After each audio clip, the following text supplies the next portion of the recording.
नमस्कार दोस्तों, अयोध्या कांड दोहा नंबर 125। कवन सो काज कठिन जग माही, जो नहीं होई तात तुम पाई।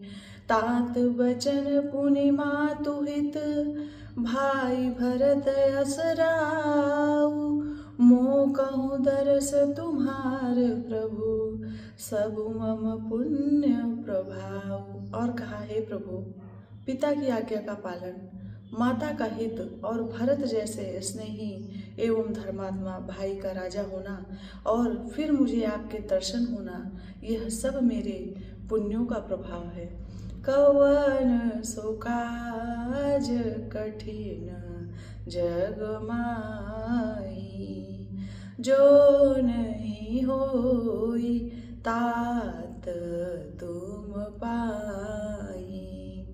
देखी पाय मुनि राय तुम्हारे, भय सुकृत सब सफल हमारे।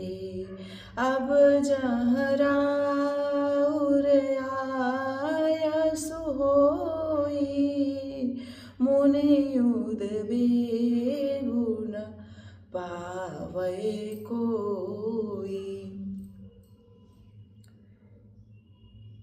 हे मुनिराज, आपके चरणों का दर्शन करने से आज हमारे सब पुण्य सफल हो गए, हमें सारे पुण्यों का फल मिल गया। अब जहाँ आपकी आज्ञा हो और जहाँ कोई भी मुनि उद्वेग को प्राप्त न हो। मुनि तापस जिन्ह ते दुख लही, ते नरेश बिनु पावक दही।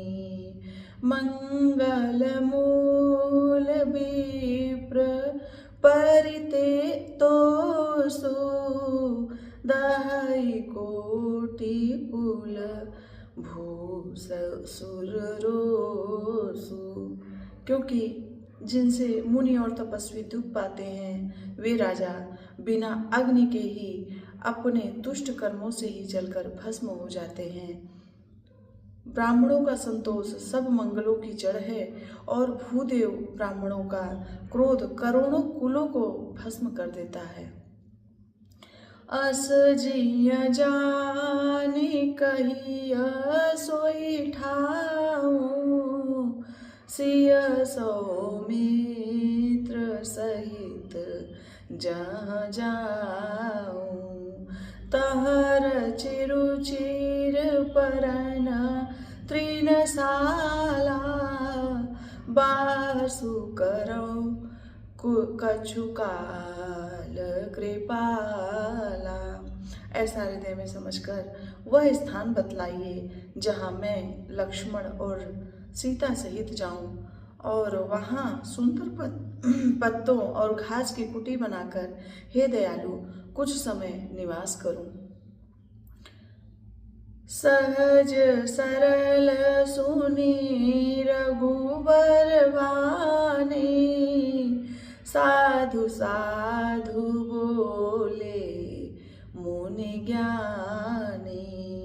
कस न कहु अस रघुकुल के तू, तुम पालक संतत श्रुति से तू।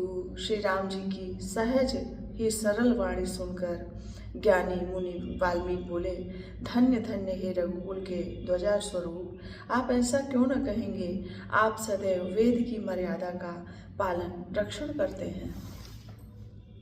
कवन सो काज कठिन जग माही, जो नहीं होई तात तुम पाई।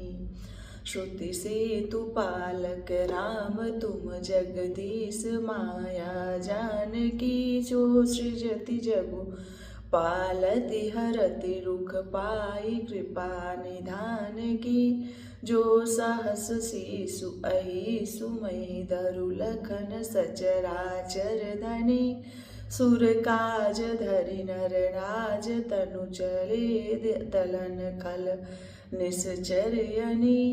हे राम, आप वेद की मर्यादा के रक्षक जगदीश्वर हैं और जानकी जी आपकी स्वरूप भूता माया हैं, जो कृपा के भंडार आपकी रुख पाकर जगत का सृजन, पालन और संहार करती हैं, जो 1000 मस्तक वाले सर्पों के स्वामी और पृथ्वी को अपने सिर पर धारण करने वाले हैं। वही चराचर के स्वामी शेष जी लक्ष्मण हैं। देवताओं के कार्य के लिए आप राजा का शरीर धारण करके दुष्ट राक्षसों की सेना का नाश करने के लिए चले हैं। कवन सो काज कठिन जग माही, जो नहीं हुई तात तुम पाई। यहाँ पर दोहा नंबर 125 अपने चौपाइयों और छंद के साथ संपन्न होता है और अगले सोठा नंबर 126 में मैं आपके सामने फिर से प्रस्तुत होंगी। तब तक के लिए आप सभी को जय श्री सीताराम, जय हनुमान।